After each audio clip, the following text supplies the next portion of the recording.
season into the postseason. The motto has been finished. They didn't like the way the season finished last year. Ladies and gentlemen, welcome to Tiger Stadium in Baton Rouge, Louisiana. And the renewal of that old rivalry did not get the job done. Didn't like the way that it finished. This is home of the LSU Tigers taking on the Texas A&M Aggies. 94% chances of virtual luck. That means that for them not to make it, they're going to have to stumble a couple of times as big favorites. Think about their schedule and who they have left. I mean, we showed it to you earlier. They got winnable games remaining. Get a bye, and then Missouri. Again, Missouri's quarterback out. He's out. South Carolina, your Stanford team, and then at Texas. We keep talking about who's going to Atlanta. You have all these teams. Who's going to get to Atlanta?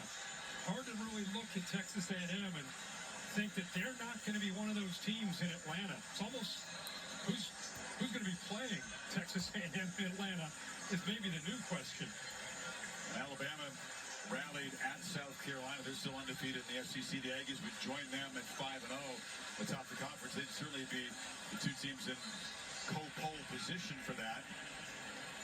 Bama, since their loss to Florida State early, like you're saying, they continue to get better and better with Ty Simpson. And whoa, the spin! Touchdown, Aggies! Whoa, what a spin! Touchdown for a true freshman. I mean, you have 5 backs when Moss is healthy. Kind of an embarrassment of riches. And every single guy, when he gets a chance, he's competing for carries. All of these guys, when Moss We're in the lead by 30 points. Wow, looks like half of the stadium is almost empty soon. That's it. Trooper Taylor said, I told you, Holly. It's going to be 35 points in the second half after the PAT. The father with 31 points a year ago. Morrow, Reed, and Concepcion, 2 touchdowns each tonight. Just kind of walked in. Yeah, this is a beaten down LSU defense. Game's gotten away from them. Tackling's not been real good here lately. There's Marcel Reed, by the way, caught up. Wow. Certainly celebrate the Aggies. Some of the fans have left out of the stadium because the team is losing. Because Les Miles once said, Death Valley is where opponents' dreams come to die. That's been true over the years. LSU's dreams died here tonight, though, the home team with their 3rd loss. And Chris, think about what could have been when this season started. We had a week 1. On the road, members, a battle of the Death Valleys against Clemson. Nussmeier coming back, went into the portal, spent a lot of money, had some great players. They beat Clemson. Here we go. Now we go. It's New Year. And since then, they've lost to Ole Miss. Last week, to Vandy. And tonight, getting blown out by Texas A&M at home on a Saturday night. And it's off to Tuscaloosa, by the way, next game. In the meantime, it's going to get loud and ugly around here with the narrative.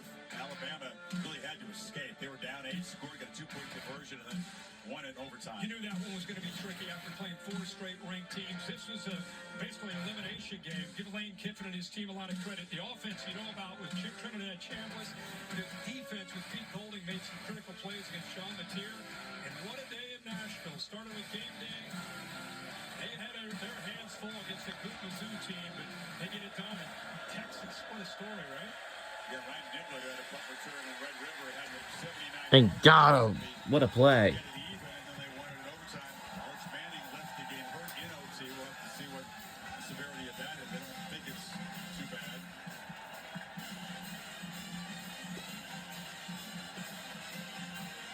It made it a tough night for Nussmeier.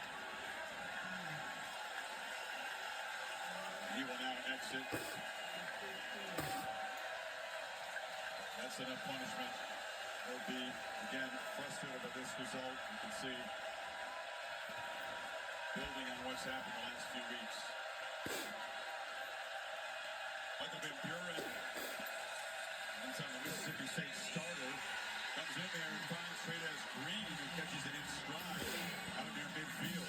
Well, that's right off the bench. Comes in for Darren Nussmeier.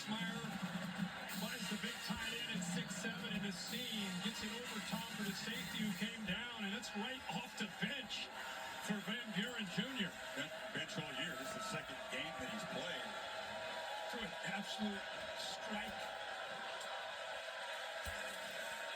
And now gets welcome to the game by that pass rush. They moved DJ Chester, who's could play center. We're in the lead by Move him out on the edge. It's been a long night for by these 31 points, 31. That's sixth sack by the Aggies. Marco Jones getting around the edge. It's not one guy, right? I mean, you're seeing everybody. It looks like some half of the stadium is kind of almost empty because a lot of fans were left out of here because the team is losing. And Buren on the move, zips it across the middle, and the catch is made by Hilton. No, obviously a very passionate. Yeah, it looks like half of the stadium is just already going to be empty soon. When they're not, their passion turns to anger, frustration. They want So it looks like this will be our 8-0 win, like an 8-0 record win. Contract in 21. He's got a buyout for 53. And we'll be rooting for is Texas A&M Aggies. I mean, besides the fans and the noise, is that even? It's not real. You know, very But the undefeated. decider matters more than the talk show hosts and the blogs. But you know, I think it's going to get loud this week, right? it'll be loud, very loud. Playoffs have not necessarily been something that prevents teams from making a move. Brian Kelly got a bit of concern. I think he really believes that they've got a great recruiting class lined up. He believes that they'll sign. The real weakness in this team, one particular area, is kind of an important one, the offensive line. Now it's first and 10 for LSU. I think the defense, when we had them week one, there was so much talk about they went into the portal and got some defensive ends. They're going to rush the quarterback. You got a better secondary. And, they've had some injuries, but it just, some of those big-name defensive end portal guys just So we have haven't been able to step up. take on Alabama November 8th, number 15th Arkansas in the rest of the games. That's all. None of those SEC games are going to be easy, to say the least. Arkansas comes here. Got Tuscaloosa. They got to go to Norman in the finale. You get picked preseason top 10. They were much more highly regarded than the Aggies were in this conference preseason. A&M was basically considered one of the pundits of the magazines on this middle of the pack in the SEC. Because they're sitting atop the heap.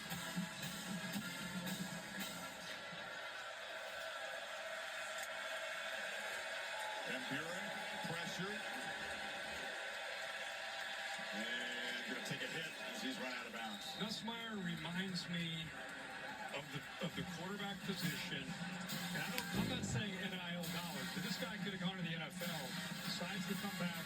Huge expectations. And it's a flag on the play. Everybody calling him QB1, the guy that's going to get drafted early. And things got sideways. He started to get nicked up, not able to live up to what he thought of himself and what the expectations were on the outside. And it's suffocating. It's taken the fun out of the game for him. You could see the anguish on his face, not just physically, but emotionally. It's been a lot of wear and tear on Garrett Nussmeier this year. No doubt. He is tough and resilient. Talked about his background, but the frustration has been building. It'll be another tough week for him. And nobody has higher expectations on him than him. Yep. And like you said, he's one tough guy. And when I say tough, I'm talking about the mental toughness that it takes to play the position. He's got that. And he's been through a ton of adversity last year and this year. There's an unsportsmanlike conduct penalty on Jordan Lockhart. Shot on the sidelines, and then last carry by Van Buren.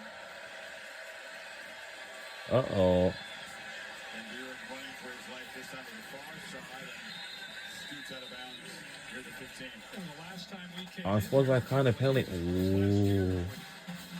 Jalen Milroe came in, and the reason I'm kind of having a flashback is I remember that game got away from LSU, and it looked a lot like this, like what we're looking at right now, which is just very, very unusual to see this stadium so empty in the fourth quarter of a game on a Saturday night. 2 minutes to go. All right, we had the 2-minute timeout, and wow, having the stadium is going to be empty soon. We'll be right back on the other side.